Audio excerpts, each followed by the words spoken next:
Assalamualaikum warahmatullahi wabarakatuh. Selamat pagi semuanya.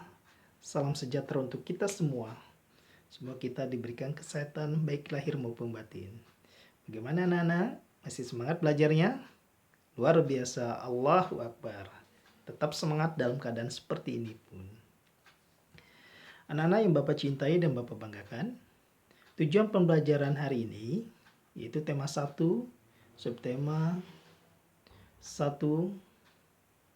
dan pembelajaran kedua tujuannya adalah yang ke satu, kita dapat membuat sebuah kalimat baik secara lisan maupun tulisan dengan baik dan benar. Yang kedua, kita dapat mengetahui pola gerak tubuh kita dengan baik dan benar. Yang ketiga, kita dapat mengetahui arti sebuah lambang pada sila ke-1. Berikutnya, yaitu yang keempat, kita dapat mengaplikasikan rasa syukur kita kepada Tuhan Yang Maha Esa. Sudah siap belajarnya, anak-anak? Oke, kalau sudah siap, jangan lupa duduk yang rapi dan perhatikan dengan baik. Sebelum kita mulai pembelajaran, yuk kita sama-sama gerakan tangan kita supaya kita lebih semangat lagi. Ikuti gerakan pola Bapak. Tepuk semangat. Semangat. Semangat. Iya. Lebih ceria lagi, lebih semangat lagi. Tepuk semangat. Semangat. Semangat. Iya, thank you. Bapak, Bunda, anak-anak yang Bapak cintai, kita langsung aja pembelajaran kita pada hari ini, yaitu berkaitan tentang makhluk hidup. Pada dasarnya makhluk hidup itu terbagi menjadi 3 bagian. Satu adalah manusia, hewan, dan tumbuhan. Apa? Coba ulangi. Manusia, hewan, dan tumbuhan. Betul sekali. Ketiga unsur ini memiliki beberapa ciri. Di antaranya adalah yang ke-1, siapa yang tahu? Ya, bergerak. Hewan bergerak. Manusia juga bergerak. Kalau tumbuhan bergerak atau tidak ya? Siapa yang tahu? Ya, ternyata tumbuhan juga bergerak. Bedanya kalau tumbuhan bergerak itu tidak berpindah tempat. Kalau manusia dan hewan itu bergerak bisa berpindah tempat.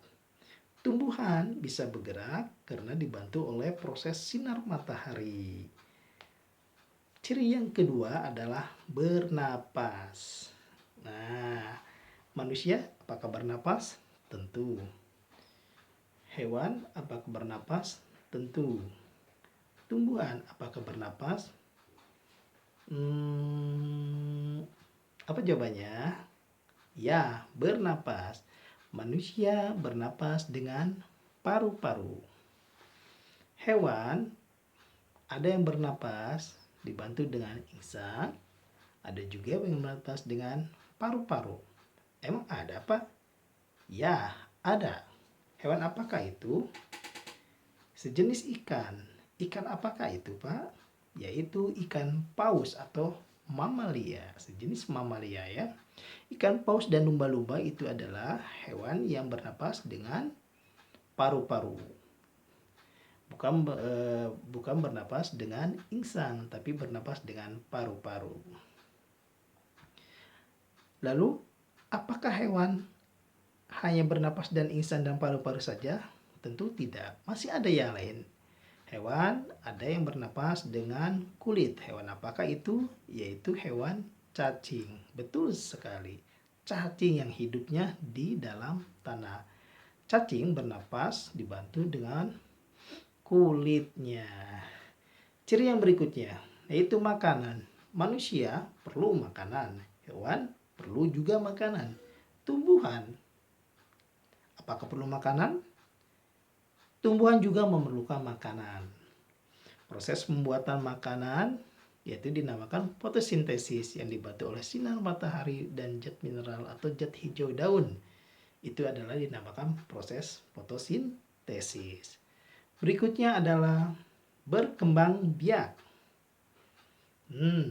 Berkembang biak. Manusia tentu berkembang biak. Ada ayah, ada mama, dan ada anak. Hewan berkembang biak. Berkembang biak di sini adalah proses perkembangan yang menyerupai induknya.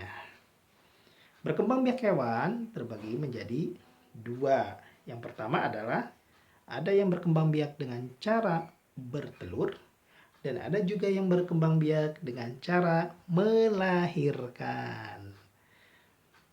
Salah satu ciri hewan ketika berkembang biak dengan cara bertelur, hewan tersebut tidak memiliki daun telinga.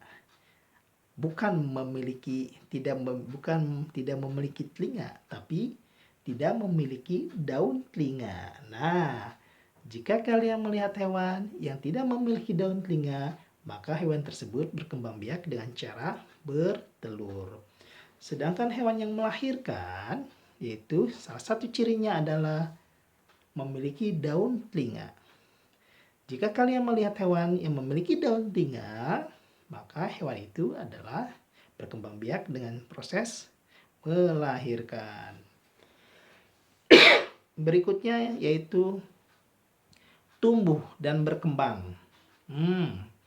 Tumbuh dan berkembang. Tumbuh dan berkembang artinya berat badan kita mengalami perubahan ke arah yang lebih baik. Coba bayangkan, ketika kamu duduk di kelas 1, apakah kamu mengalami perubahan sekarang ketika kamu di kelas 3? Mungkin dari berat badan kamu bisa bertambah. Yang kedua, tinggi kamu bisa bertambah, dan lain-lain. Berikutnya yaitu peka terhadap rangsang. Nah, makhluk hidup ternyata peka terhadap rangsang. Manusia, hewan, dan tumbuhan. Semua peka terhadap rangsang. Contoh manusia. Manusia peka terhadap rangsang ketika kita melihat sebuah sinar matahari yang terkena ke mata kita, maka mata kita akan mengalami silau. Itu salah satu peka terhadap rangsang pada manusia. Contoh peka terhadap rangsang pada tumbuhan. Tahu putri malu? Ya, betul. Putri malu sejenis tanaman liar. Putri malu ketika kita sentuh, maka daunnya akan mengkerut.